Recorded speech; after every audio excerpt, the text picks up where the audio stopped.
অবরুদ্ধ নিষিদ্ধ পর্ব ৮৩ লেখিকা তেজস্মিতা মর্তুজা আর তোমাদের সঙ্গে রয়েছে আমি প্রীতম। তো চলো, উইদাউট ওয়েস্টিং এনি টাইম শুরু করা যাক। হামজা ছেলে দুটোকে হুকুম দেয় ফটক খুলে দিতে। বিশাল শরীরটা ভর ছেড়ে দেওয়ায় পুলির পক্ষে সম্ভব হলো না হামজাকে বহন করা। হামজা মেঝেতে পড়ে আধ বোঝা চোখে রেমিকে দেখে হাসে।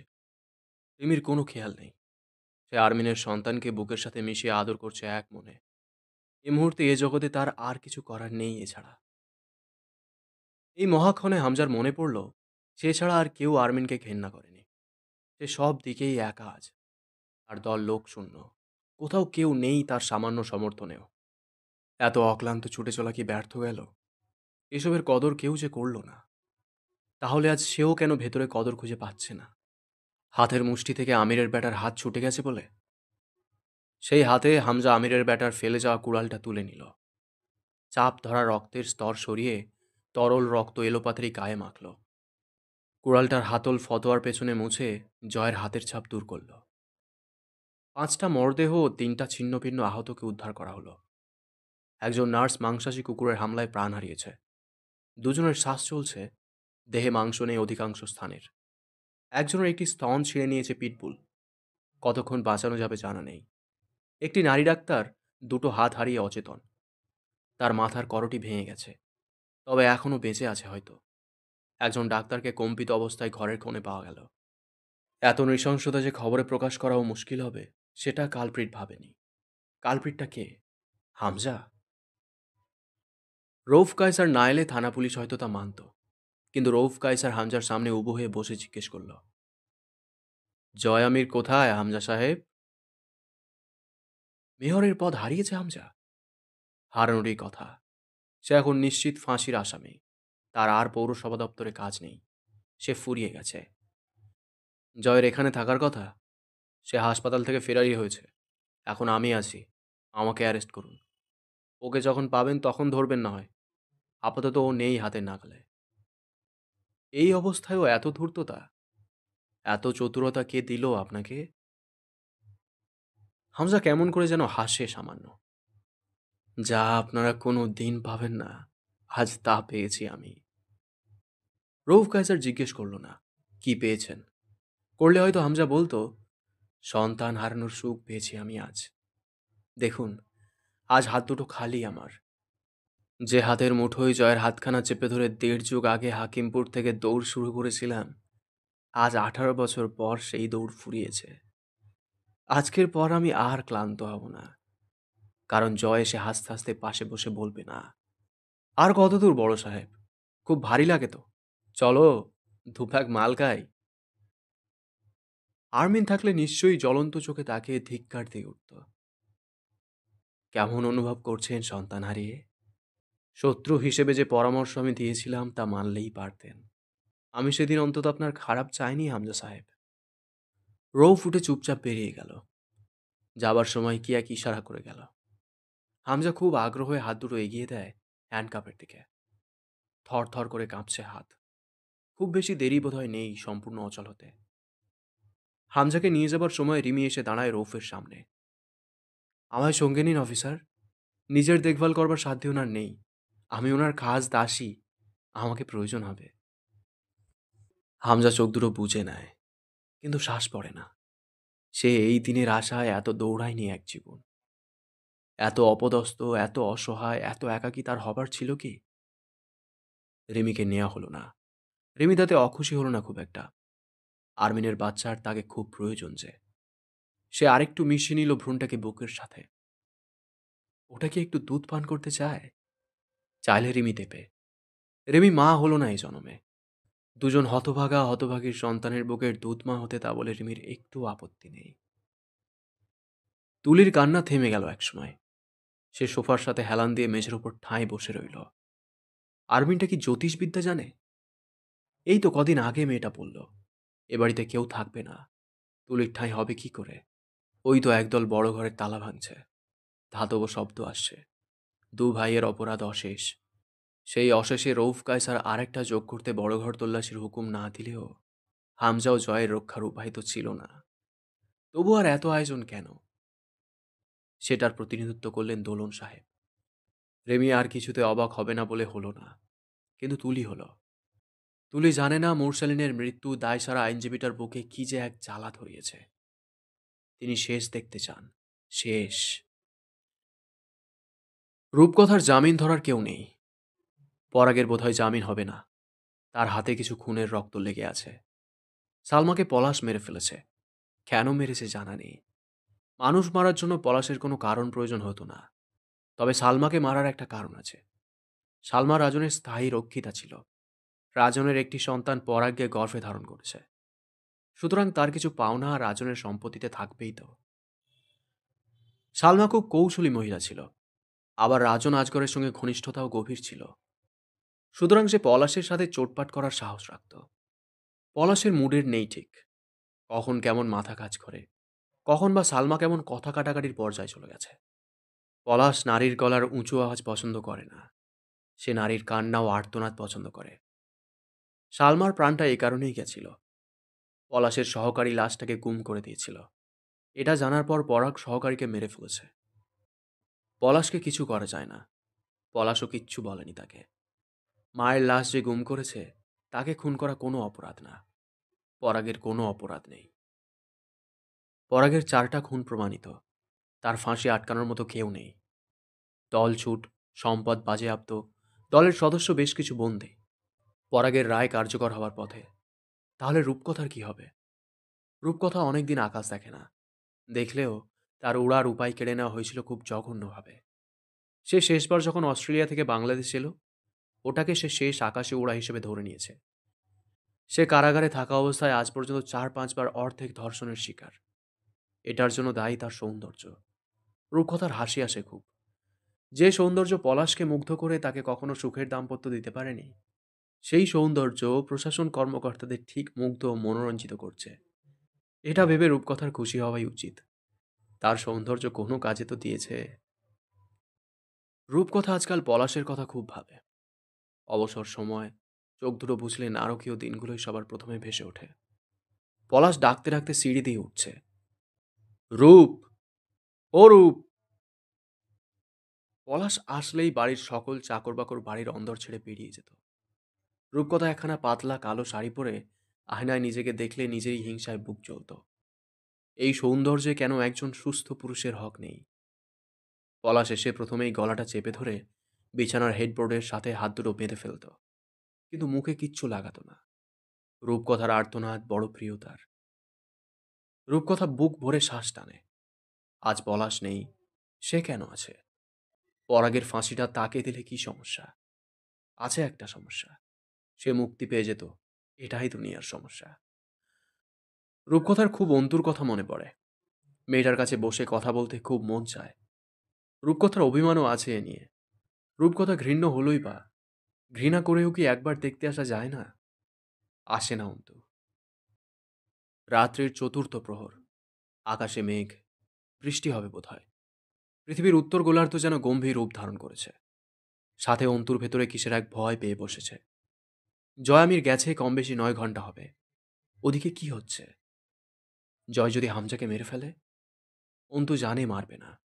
ব্যথা রুহুকে ছুঁয়ে দিলে মানুষ প্রতিশোধের স্পৃহা হারায়। জয়রা কখনোই হামজাদেরকে মারে না। এটুকু স্বস্তি। হামজা এভাবে মরতে পারে না। অন্তুর যে হিসেবের গড়মিল মেলানোর আছে। কোথাও একটা লার্ক ডাকছে। অন্তু ক্লাস 9-এ থাকতে শেক্সপিয়ারের রোমিও জুলিয়েট পড়েছিল।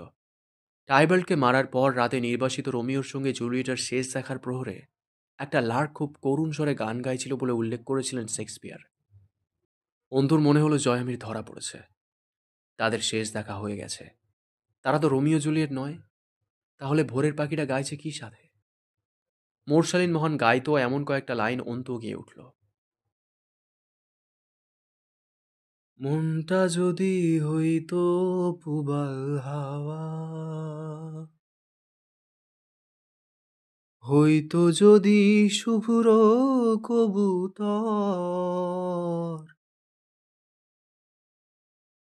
মেঘের ডানায় পাঠিয়ে দিতাম, মেঘের ডানায় পাঠিয়ে দিতাম মদিনারি পথে। যেথায় আমার প্রিয় নবী ঘুমায় নিরন্তর। অন্তু কখনোই যাবে না কারাগারে জয়ামের সঙ্গে দেখা করতে। যেদিন জয়ামের শাস্তি ফুরাবে তা কত বছর পরে। তখন দুজন কেমন হবে? বুড়ো হয়ে যাবে তারা। তখন দেখা হলে হবে একবার। অন্তু একবার কারাগারের বাইরে গিয়ে দাঁড়াবে। শীর্ণ জীর্ণ বৃদ্ধ যাবজ্জীবন কারাদণ্ড ভুগে বের হওয়া আসামি জয় আমিরকে দেখতে। অন্তু সেই নোংরা সালোয়ার ও কামিজটাই পড়েছে। কক্ষে থাকা সম্ভব নয়। দম ফুরিয়ে আসছে। বুকের অস্থিরতা মাত্রা ছাড়াচ্ছে।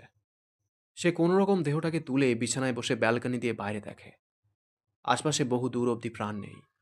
একটি পরিত্যক্ত নিবাসের অবরুদ্ধ কক্ষে এই শেষ নিশীথ প্রহরে লার্কের করুণ শহর অন্তুর শরীর কাঁপিয়ে তুলল। মনে হলো পৃথিবীর সব আলো গ্রাস করেছে কোনো এক হিংসুটে কাল গর্ভ। সূর্য সেই হুমকিতে নিজেকে লুকিয়েছে সমুদ্রের অতলে। আজ ভোর হবে না।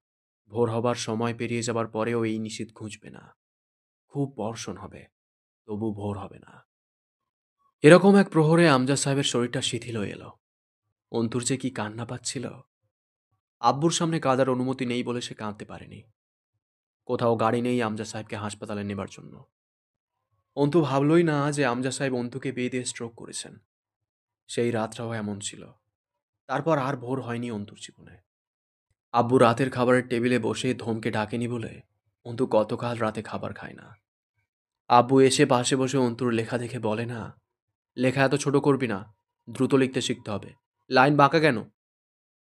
অন্তু পড়তে বসে না কতদিন সন্ধ্যার পর। খুব কি দরকার ছিল আব্বুটার চলে যাবার? তাদের ছোট্ট পরিবারটা কিভাবে যেন বিধ্বস্ত হলো।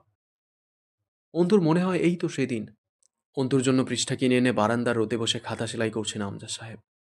ক্যালেন্ডার হিসেব করলে 7 মাস হয় আমজাদ সাহেব পালিয়েছেন। অন্তুর হাত শিরশির করে উঠল। তার ভেতরে রক্তের নেশা জাগল। তার সন্তানের খুনি, তার আব্বুর খুনিদের রক্তের নেশা। আর্মেন! অন্তু থরথর করে কেঁপে উঠল। এই পৌরুষ কণ্ঠস্বর অন্তুকে ভার্সিটির সেসব অভিশপ্ত দিন মনে করায়। সে পিছন ফিরল না। রক্তের নেশা সত্যি যদি পেয়ে বসে লোকটার মুখ দেখলে, অন্তু কখনো জয় আমির হতে পারে না। জয় আমিরের হাতে ঝুলছে হ্যান্ডকাপ। শরীর রক্তে ঢাকা। দাড়ি বেড়েছে লোকটার, চুলগুলো। শেষবার শরীরের যত্ন নেবার মাস পেরিয়ে এসেছে। মহৎ কোথায় পেয়েছে কে জানে। কয়েক চুমুক ঢক ঢক করে গিলে বোতলটা ছুঁড়ে মারল মেঝের ওপর। কাঁচ ভেঙে তরল ছড়িয়ে পড়ল দরজার সামনে। অন্তুকে কি জয় আমিরের ক্ষতবিক্ষত ক্লান্ত পরিশ্রান্ত দেহাবয়ব একটুও প্রভাবিত করল না? না। সে বরং জিজ্ঞেস করল, আবার কেন এসেছেন এখানে? মরতে? জয় আমির হেসে ফেলল। বাইরেও মরণ। বেশ, আমার পাপের বোঝা না পারুক, বাইরে গিয়েই মরুন। তোর হাতে মরবো বলে এত দূর এলাম, এই দেখ রক্ত ঝরতেছে পায়ে। ফিরায় দিস না আরমিন, চলার শক্তি নাই আর। এসেছেন কেন? কোনো প্রয়োজন ছিল না। কি করে এলেন? কোথায় গেছিলেন? জয় একটা সিগারেট ধরালো। ছ্যা, এত প্রশ্ন কেন? অস্ত্র নাই তোমার কাছে, অস্ত্র দিতে এলাম। অন্তুর সুখ লাগে। তার ক্ষমা জয় আমির আজও মানতে পারেনি। সে মরতে মরিয়া। আমি আপনাকে শাস্তি দেবার কেউ নই। আইনের হাতে মরুন, ওটা বরাদ্দ আপনার জন্য। জয় মাথা নাড়ে। হুম, পাপ তো আইনের কাছে করি নাই। পাপ করব একজনের কাছে, আর শাস্তি দেবে আইন। এ নীতি মানলে তো আজ খুনি হতাম না উকিল ম্যাডাম। যার কাছে পাপ, পাপের সাজা হবে শুধু তারই অভিশাপ। কইলজিরা বাইর করে নেন, কবুল। সত্যি মেরে ফেলবো আজ, বেরিয়ে যান, সারেন্ডার করুন। জয় হো হো করে হাসে। সেই তো ভয় পাচ্ছ আমায় মেরে ফেলার। জয় আমিরের ময়লা জনম ধন্য। প্যান্টের নিচ বেয়ে সরু রক্তের ধারা তালু অব্দি পৌঁছেছে। এতদূর কিভাবে এসেছে এই অবস্থায়? জয় মেঝের ওপর ঠেসে বসে ব্যালকানির দরজার পাশে দেয়াল ঘেঁষে আর্তনাদের মতো শব্দ করল বসার সময়। শরীরে বিষ ব্যথা, বুকে বোধহয় ব্যথা নেই, ফুরফুরে লাগছে। এই তো সামনেই পথের শেষ। ক্লান্ত জয়ামির পিঠে হেলান দিয়ে বসে পরিশ্রান্ত কণ্ঠে আর্মিনকে ডাকে। পাশে এসে একটু বসো তো ঘরবালি। অসুস্থ অন্তু বসে, জয়ের কাঁধে মাথা রাখে। জয় চোখ দুটো আবেশে বুজে নেয়। তার হৃদ কপাটিকাগুলো অস্থির চিত্তে লাফায়। অন্তুকে একটাবার জড়িয়ে ধরতে পারে না জয়কে। না, অন্তু তো টের পাওয়ার ইচ্ছাই রাখে না জয়ের বুকের ভেতরের রক্তক্ষরণের। বরং অন্তু খোঁজ করে জয়ের কারাবন্দী হবার। পুলিশ এসেছে পেছনে? আসতে অল্প দেরি হবে, ততটুকুই সময় পাবে তুমি। আর কিন্তু ধরতে পারবে না। উড়ে যাব আমি, সত্যি বলতেছি, তোমার কসম। কসম কাটবেন না। জয় তাকায় অন্তুর দিকে। কাটলে কি? বেশ কয়েকটা টান একসাথে দিয়ে সিগারেটটা কোথাও ছুঁড়ে ফেলে দিয়ে বলে, তাইলে আর একটা কাটি। জয়ামের বোধহয় একটা আবদার করলো সেদিন। বদনাম তো হলেই, বদনামের দাগ ওঠে না। সঙ্গে চলো, এই জীবনটা বদনামের নামে যাক। কসম পরের জন্মে আর বদনাম করব না। অন্তু এই জয়কে কিছুক্ষণ দেখে। অন্তুর দৃষ্টিতে জয় কেমন ছটফট করে ওঠে। না, এভাবে না। মরার ভয় পেয়ে বসলে ইজ্জত থাকবে না জয়ামিরের। চোখে ঘেন্নাটুকু বহাল রাখো, ওটুকু আমার। অস্ত্র দেবেন বললেন? জয় হাসে। নির্দ্বিধায় পিস্তলটা বের করে অন্তুর কোলের উপর রাখে। সত্যি মেরে ফেলবে? বহুদিনের সাথ। জয় চোখ বুঝল এবার। মুখ দেখে মনে হচ্ছে কাঁধে মাথা রেখে কত সুখ পাচ্ছ। আসলে তা চলো না। এই মিথ্যা ভঙ্গি কেন? ভালোবাসো? মানুষ হয়ে পশুকে কি করে? বাসা তো যায়। কুকুর, বিড়াল, এমনকি জঙ্গলি হিংস্রদেরকেও ভালোবাসে মানুষ। ওটা স্নেহ। সেটাও সেই করুণ সেটাও সেই সকল পশুকে যেগুলো হিংস্রতা ভুলে মালিকের স্নেহের যোগ্য হয়ে ওঠে। মানুষ খেকোকে ভালোবাসতে দেখেছেন? জয়বার গা দুলিয়ে হেসে ফেলল, কিন্তু তা অদ্ভুত ঠেকল। এটা হাসি নয়। আমি পলাতক হলে কিন্তু আর বাংলায় ফেরা হবে না। সঙ্গে চলো, যাই। আমার আপনার পথ আলাদা। জয় জিজ্ঞেস করে। হুম, তাই? তো আমার পথ কোনটা এখন? কারাবাস? সে দুপাশে মাথা নাড়ে। কারাগারে আমি যাব না। বহুত খাটছি জেল। জয় টেনে টুনে গায়ের রক্তমাখা শার্টটা খুলে ফেলল। দেখ তো, দাগগুলো কি বলে? কম হয়ে গেছে জেলের মার? আর তো জায়গাও নাই। কোথায় মারবে? কিভাবে আঘাত করলে আঘাত লাগবে আর জয়ামিরের? আমি যেভাবে করছি সেভাবে আঘাত পাচ্ছেন আপনি জয়ামির। তাই আপনি মুক্তি হিসেবে মৃত্যু চাইছেন বারবার। ব্যাকুল হাতে অন্তুর ঠোঁটে আঙুল রাখে জয়। তার চেয়ে বিষ খাইয়েতে আর মিন। শর্ত হলো এরপর ঠোঁটে একটা চুমু খাবি। চল একসঙ্গে মরে যাই। দ্বিতীয় রোমিও জুলিয়েট রচিত হোক। বিশ্বাস কর, কারাগারে মানাবে না আমাকে। গোটা কাহিনীই যখন ভিন্ন, পরিণতি এক করতে চাওয়া বোকামি জয়ামির। আর আমি বিশ্বাস করি কারাগারে আপনাকে ভীষণ মানাবে। জয় চুমু খেল। সঙ্গে সঙ্গে অন্তুকে চেপে ধরে ঠোঁটের গভীরে খুব প্রগাঢ় এক চুমু খেল।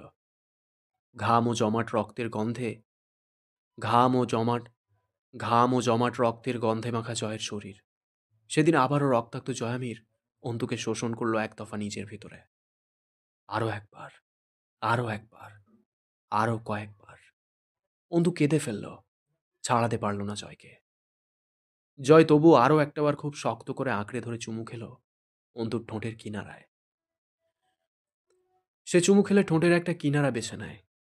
অদ্ভুত হয় তার আগ্রাসন। সেখানে পৌরুষ কম, দহন বেশি মেলে। জয় খানিক বাদে আস্তে করে নিজেকে শিথিল করে সরিয়ে আনল। সামান্য ঠোঁট আলগা করে বলল, কাঁদছো কেন? আমি ছুলে খুব খারাপ লাগে? আমি আপনাকে ক্ষমা করতে পারলাম না।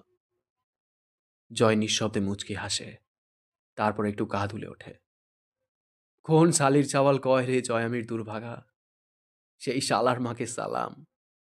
দুনিয়ার সবচাইতে সৌভাগ্যবান আসামি জয়ামির, যার বেলায় বাদীপক্ষ কাঁদছে তারে ক্ষমা না করতে পারার আফসোসে। অন্তু কিছু বলল না। হাসতে হাসতে জয় অন্তুর আগের সেই কথার জবাব দেয়। পতনের কালে দু চারটে বোকামি করা খারাপ না। এই পতন আপনার হাতে কামানো। জয় হাত এগিয়ে দেয় অন্তুর কাছে। তাইলে হাত দুইটা ধ্বংস করে ফেলো। পাপগুলো হাতে লেগে নেই, মানুষের হাহাকারের সাথে মিশে গেছে বাতাসে। সেই বাতাসে শ্বাস নিচ্ছি বলেই কি বুকে এত শান্তি লাগতেছে? তাইলে তো উচিত এই শান্তি শান্তি বুকে ঠাস করে এক বুলেট কেঁদে দেওয়া। কিন্তু তুমি তো শালি আমার দুশমান, উপকার তো করবে না। পতন দৃশ্যমান হবার পরের অনুশোচনা ট্রেন চলে যাবার পর স্টেশনে পৌঁছানোর মতো। জয় আগ্রহ পাওয়ার ভান করে, পরের স্টেশনের জন্য অপেক্ষা করে যায় কখন আসবে সেটা। অন্তু তাড়া দেয়। আপনি মৃত্যুর যোগ্য নন। মানুষের বন্দিত্বের হাহাকার যাদের কানে শ্রুতিমধুর লাগে, সেই উন্মাদেরও উচিত একটু বন্দিত্বের স্বাদ গ্রহণ করা। পেরিয়ে যান জয় আমির। সাথে যেতেই তো রাজি হচ্ছ না। রাজি হব সেই মিছে অপেক্ষা না করার পরামর্শ থাকবে আমার। আমি ছাড়া কি গতি হবে তোমার? চমৎকার একটা জীবন আমার জন্য অপেক্ষা করছে। আপনি জানেন না জয় আমির, সামনে আমার সুখের দিন। আমার কাঁধে কতগুলো গুরুভার আমার বেইমান বাপ আর ভাই সঁপে রেখে পালিয়ে গেছে। তার পেছনে এই এক জীবন যাবে। আপনার জায়গা কোথায় সেই ব্যস্ত পথে? আপনার জন্য জন্ম হয়নি আমার। জয় অন্তুকে কিছুক্ষণ চোখ ভরে দেখে। খুব তো দেখা যাচ্ছে না টিমটিমে মোমবাতির আলোয়, তবু দেখে। এই মেয়েটার সাথে সে কি সত্যিই খারাপ করেছে? বুকের ব্যথায় রুহটা ঝিমিয়ে আসে। হেলান দিয়ে বসে। কাকে মেরে এলেন? মারিনি। তুমি কি চাইছিলে মেরে আসি? এত রক্ত কিসের? জয় সেই প্রশ্নের উত্তর না দিয়ে বড় উচ্ছ্বাসের সাথে জানায়, আমি বাপ হচ্ছিলাম জানো। হিংসা হয়। আল্লাহ পাকের বিচার সম্বন্ধে ধারণা রাখেন না। শত শত বাচ্চা বলিতে বাচ্চার বাপ হতে আসা নরপশুর জন্য হিংসা। ওর ভাগ আপনাকে দেওয়া হতো না। আচমকা জয় অন্তুকে চেপে ধরে। গালের দুপাশে হাত রেখে একটু অপ্রকৃতস্থের মতো বলে, ভাগ চাইছে কে? তুই তো পরের মেয়ে আরমিন। ও আমার রক্ত। আমার। এই যে, এই জয় আমিরের। নয়তো তুই বাঁচিয়ে নিতি সেদিন। আমার কেউ নেই বলে আমার শেষটুকু কেউ ছিনিয়ে নিল, কেউ দিল। চেষ্টা করিসনি পালানোর। শাস্তি, শাস্তি। শাস্তি দেওয়ার জন্য বাঁচাসনি না? কিসের শাস্তি? অন্তু সজোরে এক ধাক্কা মারল জয়ের বুকে। চুপ! অসুস্থ লোক, রক্তের বড়াই করছেন। ওরকম কামের বসে পতিতালয়ের খরিদ্দাররাও রক্ত ঢেলে আসে বেগানা নারীর জরায়ুতে।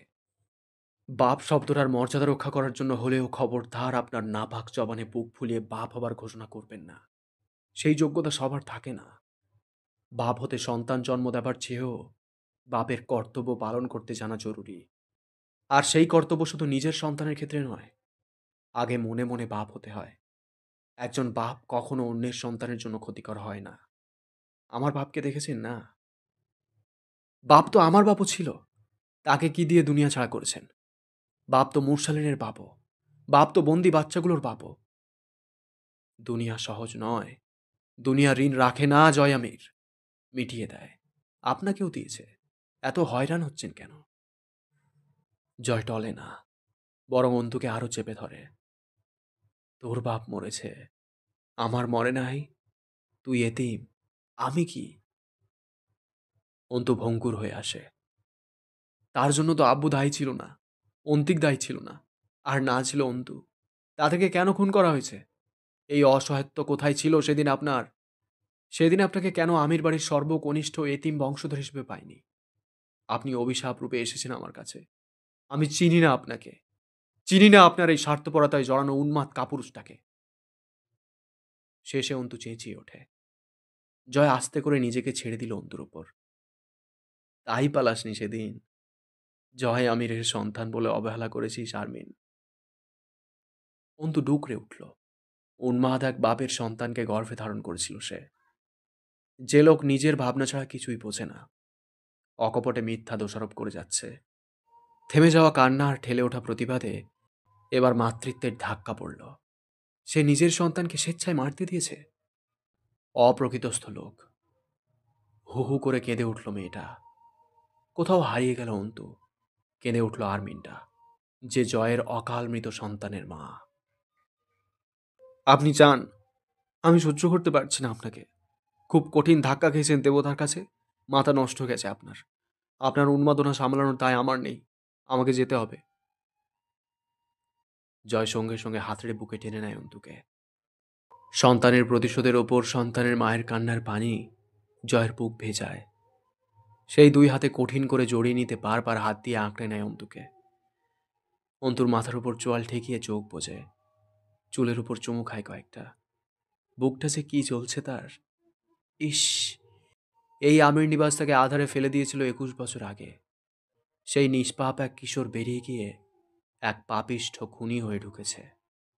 অন্তু ছটফট করে, ছেড়ে দিন আমায়। জয় বিড়বিড় করে, সেই পদ্ধতিটাই তো ভুলে গেছি। অন্তুর মাথায় হাত দিয়ে বুকের সাথে চেপে ধরে পড়ল, আমার হাতে সময় নাই ঘরবালি, সঙ্গে চলো। এভাবে ধরে কাঁদার জন্য আসামির বুকটা লাগবে তোমার, নাকি বুকটা কেটে রেখে বাকিটা কারাগারে দেবে? আজকের পর আর কাঁদবো না। অন্তু নিজেকে ছাড়িয়ে নিয়ে ওড়নাটা ঠিক করে গায়ে পেঁচালো, যেন কোনো বেগানা এসে উপস্থিত হয়েছে হঠাৎই। জয় শার্ট পরে, খুব জোরে জোরে শ্বাস ফেলে বাচ্চাদের মতো খাবারের আবদার করে উঠল। খিদে লাগছে খুব, কিছু নাই খাওয়ার মতো? অন্তু মাথা নাড়ে, না। পানিও নাই? গলা শুকায় আসতেছে খুব, একটু পানি খাবো আমি। নাই পানি? খুব খিদে পেয়েছে? কিছুই খাই নাই, পেট খালি, ভীষণ খিদে পাচ্ছে, শরীর খারাপ লাগতেছে খুব। একটু পানি থাকলে দাও, পানি খাবো। আছে পানি? বুক ফেটে মরবো মনে হচ্ছে। হেসে ফেলল জয়। দুজনের এই কয়েকটি বাক্য বিনিময়ে কয়েকটা সেকেন্ড কাটল। তার পরক্ষণে অন্তু ওঠে কোনো রকম। সামান্য কিছুটা পানি বোধহয় আছে বোতলে। অন্তু মোমবাতিটা আনতে এগিয়ে যায় একটু, কিন্তু পথিমধ্যে তাকে থামতে হলো। জয় টের পায় সিঁড়িতে পদচারণার আওয়াজ। এক লাফে উঠে দাঁড়ায় সে। অন্তুর দিকে তাকিয়ে বলে ওঠে, এজন্য কেঁদে আমার সময় নিচ্ছিলে এতক্ষণ? আপনার প্রাপ্য বুঝিয়ে দেবার জন্য জরুরি ছিল। আমি দুঃখিত জয়ামির। আবার চলো না। বলেছিলাম, চাইলে তোর হাতের ধ্বংসের এক মুঠো ছাই হব। যা মানুষ সদিচ্ছায় দেয় তা তার শাস্তি হতে পারে না। আমি আপনার তথাকথিত উদারতা বা নাটকীয় আত্মত্যাগ নয়, শাস্তি দেখতে চাই। বৈধ শাস্তি, যা প্রাপ্য আপনার। কথা বাড়াবেন না, সারেন্ডার করুন। কাঁদলে কেন? সত্যি করে বলো, জানে মেরে ফেলবো কিন্তু একদম। দোষ তো আপনার জয়ামির, আসামি আপনি। গর্ভের সন্তানের বাপ কেন তা হলেন, তার আগে আসামি কেন? সন্তানের জন্য তার বাপের কাছে কেঁদেছি, একজন পাপিষ্ঠকে তার প্রতিদান দিতে সময় পার করিয়েছি। পিস্তলটা অন্তু হাতে নিয়ে উঠেছে। জয় আর কথা বলতে পারে না। এই মুহূর্তে অন্তুকে দেখে মনে হলো, এতগুলো দিন সংসার করেছে, জয় আমিরের সন্তানের মা হয়েছে, অথচ আজও সে সেই আমজাদ আলী প্রামাণিকের মেয়ে। সেই তেজ, নির্মম নিষ্ঠুরতা, পণ। অন্তু এক বাপের মেয়ে, শর্তে হারেনি এক রত্তিও। সেই মুহূর্তে হুড়মুড় করে দরজা লাথি মেরে ঢোকে দুজন। সিভিল ড্রেস, অথচ ভঙ্গিমা বলে দিচ্ছে স্পেশাল ফোর্সের অফিসার দুজন। হ্যান্ডস আপ জয়ামির, you are done. Don't try to move or you will be shot. Joy অন্তুকে দেখছিল, হঠাৎ খেয়াল করে হো হো করে হেসে উঠল। হুম, আরে আরে রিল্যাক্স স্যার। জানটা বউয়ের হাতে দেবো বলে পণ না করলে গুলি খেয়ে নিতাম কসম। পেটটা খালি, গুলি খাওয়া খুবই দরকার। তাছাড়া আপনাদের হাতে গুলি খেয়ে মরা বংশ পরম্পরায় পাওয়া জেনেটিক ডেস্টিনি আমার। Please cool, I will not move. I acknowledge, put the gun down. সে অন্তুর কাছে আবার পানি চায়। পানি খাবো, পানি। অন্তু পানির বোতল এগিয়ে ধরল। জয় পানি নিতে হাত বাড়াতেই বিদ্যুতের বেগে ছুটে এসে একটা গুলি লাগলো জয়ের হাতের কবজির নিচে। ছিটকে পড়ে গেল পানির বোতল। জয় বলে ওঠে, যা সালা। অন্তু চেঁচিয়ে উঠল, খবরদার! Don't shoot at all. Put the gun down officer, or আইল শুট ইউ। ফিনকি দিয়ে রক্ত ছুটে গিয়ে অন্তুর হাতে লাগে। বুলেট জয় আমিরের হাতের এপাশ ওপাশ বেরিয়ে বেরিয়ে গেছে। জয় আমিরের গরম ছুটন্ত গাঢ় খয়েরি লাল রক্তের ছোঁয়ায় অন্তু কেঁপে উঠল। ছুটে এসে ওড়না দিয়ে চেপে ধরল হাতটা। জয় অন্তুকে বুকের সাথে বাহুডোরে জড়িয়ে নিতে দাঁড়ায়। সুতোর ওড়না জয়ের রক্তে ভিজে জুবজুবে হয়ে ওঠে। সারেন্ডার করুন, ওরা আবার গুলি চালাবে। প্লিজ জয়। তুমি তো চালালে না, ওদেরকে অন্তত আমার শেষ উপকারটা করতে দাও। এত হিংসুটে মেয়ে লোক বিয়ে করেছিলাম। খবরদার বাজে ভাববেন না। আত্মসমর্পণ করুন, ওরা কিচ্ছু করবে না। জয় পুলিশ দুটোকে বলে, স্যার, 1 মিনিট প্লিজ। জয় অন্তুর হাতের পিস্তল তুলে ঠিক হৃৎপিণ্ড বরাবর মুচল চেপে ধরে বলে, করলাম আত্মসমর্পণ, মারো, এবার তো মারো। পাগলামি করবেন না, আপনি আমার হাতে নিজেকে খুন করাতে চাইছেন। না, খুন হবে না এটা। ভেতরে কিছু একটা খুব ছটফট করতেছে। তুমি গুলি চালাইলে তবেই আমি নিশ্চিত ওই শালা থামবে। থামাও ওরে। অন্তুর ক্ষমতা নেই দুপা হাঁটে। তার শরীরের নিচের অংশ অচল প্রায়। রক্তে সালোয়ার অনেক আগেই ভিজে উঠেছে। আর জয়ের রক্তে হাত। রক্তপাত থামবে না এভাবে। এমনিই অসুস্থ আপনি। এখন আর অহংকার করবেন না প্লিজ। তুমি তো করতেছ। আমি? সাফ সাফ দেখা যাচ্ছে চেহারায় আত্মগরিমা না। জয় হাসে। তারপর অসহ্য ব্যথায় মুখটা কুঁচকে ধরে হা করে শ্বাস নেয়। গল গল করে রক্ত পড়ছে। অন্তুর ওড়না ভিজে গেছে। আর রক্ত শুষবে না ওটা। অস্ত্র ফেলে দাও জয়, নয়তো এবার আর গুলি অজায়গায় তাক করা হবে না। ধ্যাত মিয়া, আলগা ভাবচুদায়েন না তো। মেরে দিলে না হয় মেনে নিতাম যে ঘরবালি। সে তো মারল না। সে যখন চায় তো আইনের হাতেই গেল এই জনম। না মেরে প্যান প্যান ঠাপাইলেই তো সমস্যা। এইবার আমি কিছু করি। আচমকা কোথা থেকে যেন লাইটার জ্বালিয়ে ছুঁড়ে মারল মেঝের ওপর। দাউ দাউ করে আগুন জ্বলে উঠল অ্যালকোহলে। সেই মুহূর্তে বেশ কয়েকটা গুলি ঠাস ঠাসা চলল। কিন্তু তার মধ্যে জয়ের পিস্তল থেকে বেরোনো 3টা গুলিতে একজন নিহত ও একজন গুলিবিদ্ধ আগুনের ওপর পড়ল। তখন শোনা যায় ধুপধাপ বুটের আওয়াজ। বাইরে থেকে এবার সব ভেতরে ঢুকে পড়ছে। জয়ের ম্যাগাজিন খালি। একটা ছুরি অবধি নেই কাছে। সিঁড়ির কাছে আস্তে আস্তেই দুজনই বসে পড়ল। জয়ের মাথা ঘুরছে, পা অবশ হয়ে এলো, বাহুতেও ক্ষত। সেই হাতেরই কবজিতে আবার গুলি লেগেছে। অন্তুর পক্ষে হাঁটা সম্ভব নয়। তীর তীর করে বদ রক্ত যাচ্ছে গর্ভ ধুয়ে। জয় অন্তুর হাত সরাতে চায়। অন্তু ছাড়ল না। বসে থাকুন, ওরা আসলেই 2 হাত তুলে সমর্পণ করবেন নিজেকে। জয় অন্তুকে নিয়ে উঠে দাঁড়ায়। একটাবার তাকায় পেছন দিকে। 21 বছর আগে যেদিন এই সিঁড়িটা দিয়ে নেমে গেছিল, সেদিন সে বড় বাবার কোলে। সেদিন বড় বাবা ছিল রক্তাক্ত। এই নিবাসটা তার জন্য নয় কখনোই। দুজন নামতে নামতে আবার থামে। ফোর্স সদর ঘরে ঢুকে পড়ার আগেই দুজন কোনো রকম বেরিয়ে গেল নিচতলার পেছনের বড় বারান্দা দিয়ে। অন্তুকে জোর করে টেনে নিয়ে যায় সে। অন্তু অবাক হয়। জয়ের এই শরীরেও সে জয়ের সাথে পারছে না। অন্তু নিজেকে ছড়াতে চেয়ে চেঁচিয়ে উঠল এবার, আমি যাব না আপনার সাথে। সঙ্গে যেতে হবে না। আমি যেখানে যাব তোমার সময় হয় না এখনো যাবার। এইখান থেকে অন্তত বের করি। আমার বাপের বাড়িটা ভালো না। আপনি দাঁড়ান এখানে। রক্ত থামছে না। কি করতে চাচ্ছেন আপনি? সেই পেছনের লোহার ফটকের কাছে পৌঁছায় দুজন। এই পথ দিয়ে জয়নাল আমির হুমায়রাও জয়কে বের করে দিতে গিয়ে ধরা পড়েছিল। জয় হেসে ফেলল। সে অন্তুকে বের করে দিতে গিয়ে ধরা পড়বে। কিন্তু একটা ব্যাপার মিসিং। হুমায়রার গর্ভে সন্তানটা ছিল, আর্মিনের নেই কেন? পরক্ষণেই তার মনে হয়, না, তারপর হুমায়রার সঙ্গে যা হয়েছে তা আর্মিনের সাথে হবার নয়। মোর্চে ধরে ক্ষয়ে যাওয়া ছোট্ট একটা তালা। কারা মেরেছে জানা নেই। জয় ডান পা দিয়ে দুটো কষে লাথি মারল। আর তখন সামনে দিয়ে গোটা নিবাসের ভেতরটা খুঁজে ফোর্স তাদের পিছনে এসে পৌঁছেছে। ঝুপঝুপ করে জড়ো হলো জয়ের পেছনে। জয় হাসে। হাসতে হাসতে মাথা উঁচু করে শটান দাঁড়িয়ে থাকা আমির নিবাসকে একটাবার দেখে মনে মনে হেসে বলে, তোর সাথে আমার এই জন্মের শত্রুতা রহস্য রইল। পরের জন্মে শালা তোর রহস্যও জানব, আর প্রতিশোধও তুলব। রেডি থাকিস, শালা নিমক হারাম। অন্তু বসে পড়ল। রক্তপাত বাড়ছে। ফোর্সের ভেতরে রৌফ কাইসারকে দেখে হেসে উঠল জয় আমির। কোন ব্রাঞ্চের লোক কোন ব্রাঞ্চে যুক্ত হয়েছে এক জয় আমিরের তুচ্ছ জীবন কাটতে। জয় উচ্ছ্বাসিত কণ্ঠে অভিনন্দন জানায় তাকে। শান্তি বর্ষিত হোক স্যার। দেখুন না আপনার লোকেরা কি করেছে হাতটার। একটু পানি খাবো স্যার, খুব পিপাসা পাচ্ছে। পানি আছে? সেটা কাস্টাডিতে বেহিসেব পাবেন। তার আগে মিসেস আর্মিনকে পাস করুন জয় আমির। নিজেকে সারেন্ডার করুন। আমি বারবার বলবো না। পালানোর চেষ্টা করলে কোনো রকম কনসিডার করা হবে না। এটা হুমকি নয়, সতর্কতা। ওনাকে ছেড়ে দিন। যদি ভেবে থাকেন ওনাকে জিম্মি করে কিছু করতে চান, তো সামনের ফোর্স মেম্বার আছে। ব্যাকআপ ছাড়া আসেনি ফোর্স।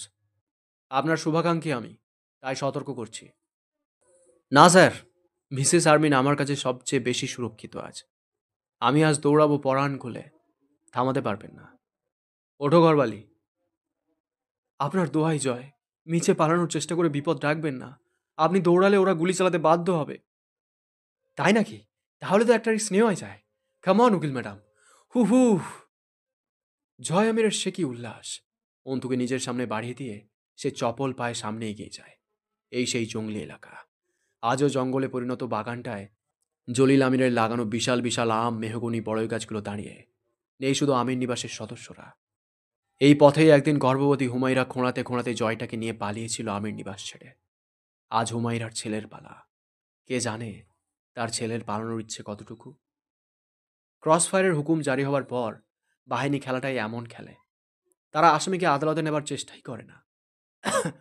তারা আসামিকে আদালতে নেবার চেষ্টাই করে না, সরাসরি গুলি চালিয়ে খাটুনি কমিয়ে আনে। সেই সুবাদে নিষেধের শেষ প্রহরের নির্মম নীরবতাকে কাঁপিয়ে তুলে AK-47 রাইফেল থেকে একটি বুলেট ছুটল, সাঁ করে গিয়ে লাগলো হুমায়রার ছেলের পিঠ বরাবর। বক্ষ পিঞ্জরের কর্ষিকার কোনো এক ফাঁকে ওটা আটকে রইল। জয় কুজো হয়ে পড়ে, জোর করে হেসে ওঠে। অন্তু থমকে দাঁড়ায়। হাতটা তার জয় আমির আরো শক্ত করে চেপে ধরেছে এই মুহূর্তে। হাসছে লোকটা। পৌরুষ হাসির ঝংকারে অন্তুর শরীরের লোমকূপ শিরশির করে উঠল। জয় আমিরের হাসি থামছে না, তবু পা ঝেড়ে টান করে অন্তুর হাত ধরে টেনে নিয়ে সামনে এগোতে চায়। আজ সে ঠিক বুঝতে পারে না মৃত্যুকে সে বেশি ভালোবেসেছে, নাকি সেই অসীম ভালোবাসার ঊর্ধ্বে জয় আমির মৃত্যুর সাথে বেইমানি করে আরও কিছু চেয়ে বসেছে। তা কি তার হাতের মুঠোয়? ওটা কি কিছুকাল বাঁচার আকাঙ্ক্ষা জয়ের হাতের মুঠোয়? মৃত্যু কি অভিমান করল না? করাই তো উচিত। এতগুলো বছর মৃত্যু বারবার হাতছানি দিয়েছে, জয়কে গ্রহণ করেনি। আজ করছে, আর আজ কিনা জয় আমিরের চোখে মৃদু অনীহা, ওটুকুও মৃত্যুর বরদাস্ত নয়। জয় মৃত্যুকে দেখে প্রাণ খুলে হাসতে লাগলো, আর সামনে এগোনোর চেষ্টা করতে লাগলো। সেই মুহূর্তে পরপর আরো দুটো, তারপর আরও একটা বুলেট এসে লাগলো জয় আমিরের পিঠের শিরদাঁড়ার মাঝ বরাবর। এটা কেন যে ফুঁড়ে জয় আমিরের প্রশস্ত বুকটা চিড়ে ছুটে গিয়ে বিঁধল জলিল আমিরের রোপণকৃত একটি গাছের গায়ে। জলিল আমির নিশ্চয়ই গাছটা লাগানোর সময় ভাবেননি এই গাছে একটা বুলেট বিঁধবে, তার নাতির বুক ফুঁড়ে রক্ত ধুয়ে এসে। বাকি দুটো বুলেট, একটা পেটে আর একটা ঠিক জয় আমিরের এক জনমের স্বাদ মিটিয়ে, বুলেটটা হৃৎপিণ্ড বরাবর বিঁধে গেল। জয় ক্ষণকাল কুঁজো হয়ে হাসে। সে দেখে সে উবু হবার ফলে তার বুকের রক্ত নোংরা ঘাস মাটির উপর টপ টপ করে ঝরছে। জয়ের হাসি বাড়ল, গা দুলিয়ে হাসতে লাগলো সে। নিয়ম ভঙ্গ হয়নি। জয়ামিরের রক্ত 21টা বছর ধরে মাটি শোষণ করে আসছে। যে পথে মানুষ বড় অবহেলায় পা মারিয়ে হাঁটে, সেসবখানে জয়ামিরের অদামি রক্ত গলগলিয়ে ঝরে গেছে। জয় বসে পড়ল। তখন অন্তুর হাতটা হাতের মুঠোয় ছিল, কিন্তু বসে পড়ার পর চোখ দিয়ে ঝরঝর করে কয়েক ফোঁটা পানি মাটিতে পড়ার পরপরই জয় আমির লুটিয়ে পড়ল ঘাসের উপর। আকাশটা কেঁদে ফেলল। খুব অবাককর ব্যাপার। আকাশের কি হয়েছে? তার কি খুব দুঃখ? এই শেষ রাতে তার কান্না পাবার কারণ কি? অন্তু টের পায় তার হাতটা কেউ ধীরে ধীরে ছেড়ে দিয়ে ধূপ করে লুটিয়ে পড়ল ওই তো মাটির ওপর। অন্তুর শরীরটা ঝাঁকুনি দিয়ে উঠে পাথরের মূর্তির মতো দাঁড়িয়ে রইল জয়ের দেহের পাশে। তার ওই হাতটা মৃগী রোগীর মতো কাঁপছে। সে হাতটা টান করে ধরে। তার ওপর ঝিরঝির করে বৃষ্টি পড়ল, আর জয়ামিরের রক্তরা পানির সাথে মিশে ধুয়ে ধুয়ে জমিনে পড়তে লাগল। অন্তু অস্ফুট ডেকে ওঠে, জয়। জয়ামির তৃপ্ত হেসে উঠে মাটিটা খামচে ধরে দুর্বল হাতে। মাটি নাকি মা? জয়ামির হুমায়রার আঁচলটা চেপে ধরল। লোকে বলবে জয়ামির ঘাস চেপে ধরেছে, রক্তে ভেজা ঘাস। লোকেরা জানে না কিছু।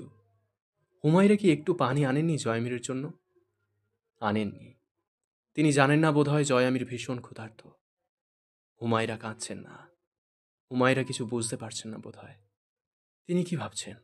জয়ামির আজ 21 বছর পর ঘুমালো, নিশ্চিন্ত ঘুম। হুমায়রা সঠিক ভাবছেন। তার ছেলে আজ ঘুমালো যুগ পর। এই ঘুমে ব্যথা নেই, রক্ত অথবা হাহাকার নেই, বুকের দহন নেই, পিপাসাও নেই। এই যে কিছুক্ষণ আগে কি ছটফট করছিল একটু পানি পান করার জন্য, এখন অবশ্য আরও কেমনভাবে যেন বুকটা আটকে আসছে। জীবনের সবটা স্মৃতির পটে জড়ো হয়ে চোখের সামনে ভেসে উঠল। তার সংক্ষিপ্ত ঘটনাবহুল জীবনটার এক একটা নিশীথ, অবরুদ্ধ নিশীথ। খুব পিপাসা পাচ্ছে, বুকে শ্বাস নেই, একটু পানির জন্য রুহটা ছটফট করে উঠল। পাত্তাই দিল না জয়।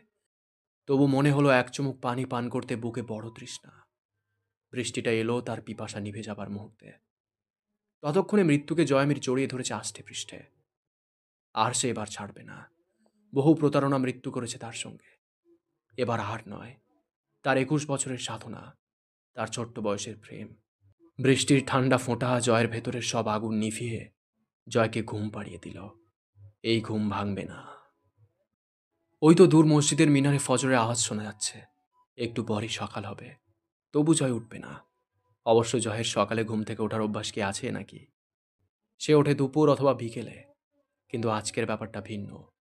জয়ামির আজ বিকেল গড়িয়ে সন্ধ্যা হবে, রাত হবে। সেই রাত শেষ হয়ে আরেকটা সকাল হলেও জয়ামির কিছুতেই উঠে গিয়ে গলা ফেড়ে ডাকবে না। তরু, আমার শার্টের বালটা কয়দিন পর পর ধুস? খাওজানি হয়ে গেল যে ময়লা শার্ট পরে। আজ কি রাত রে? মাছ হইলে হোটেলে জায়গা। ওই বালটা ছাড়া তো কিছু পাস না।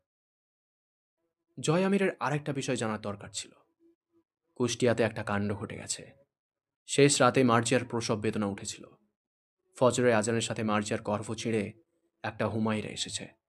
হুমায়রা অন্তিক। জয় জানলে কি করতো বলা যাচ্ছে না।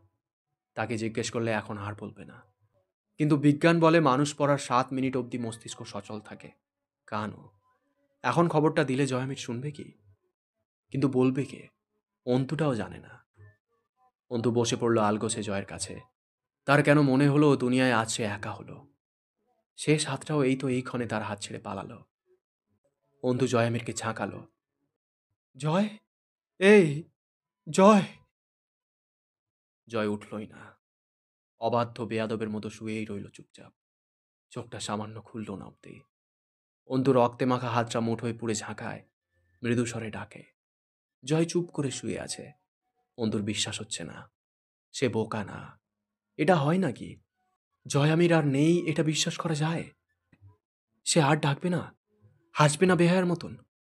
অন্যদিন হলে এক্ষুনি উঠে ২-৪টে গালিয়ে দিয়ে স্বভাবসুলভ ভঙ্গিতে হেসে উঠত। হাসবে না নাকি আর? চেনের লকেটটা বুকের ওপর পড়ে আছে। জোরে বৃষ্টি আসছে। জয়ের রক্ত ধুয়ে চুইয়ে যাচ্ছে। সে উঠে হাসছে না। বুলেট গেঁথে থাকায় যে ব্যথা, সেই ব্যথাকে দুটো গালিও দিচ্ছে না। লোকটার ধৈর্য বেড়েছে। ভেতরের আগুন যে নিভে গেছে, তাই। সেই তারিখটা ১৭ই জুলাই ২০১৫ খ্রিস্টাব্দ। তারিখটা আন্তর্জাতিক ন্যায় বিচার দিবস। সেদিন জয়ামির ন্যায় বিচার পেল নাকি দুনিয়াকে দিয়ে গেল বলা মুশকিল। এতক্ষণ শুনলে অবরুদ্ধ নিষেধের ৮৩তম পর্ব। বুঝতে পারছি অনেক নয়েজ ছিল। চারিদিকে গান ফান বাজছে তো মাইকে। যাই হোক, কেমন লেগেছে অবশ্যই কমেন্ট করে জানিও। তোমাদের একটা কমেন্ট আমাকে প্রচুর মোটিভেট করে। পরবর্তী পর্বগুলো খুব শীঘ্রই চলে আসবে এই চ্যানেলেই। তাই চ্যানেলটিকে সাবস্ক্রাইব করে রেখো। দেখা হচ্ছে খুব তাড়াতাড়ি। সুস্থ থেকো, ভালো থেকো। Thank you so much.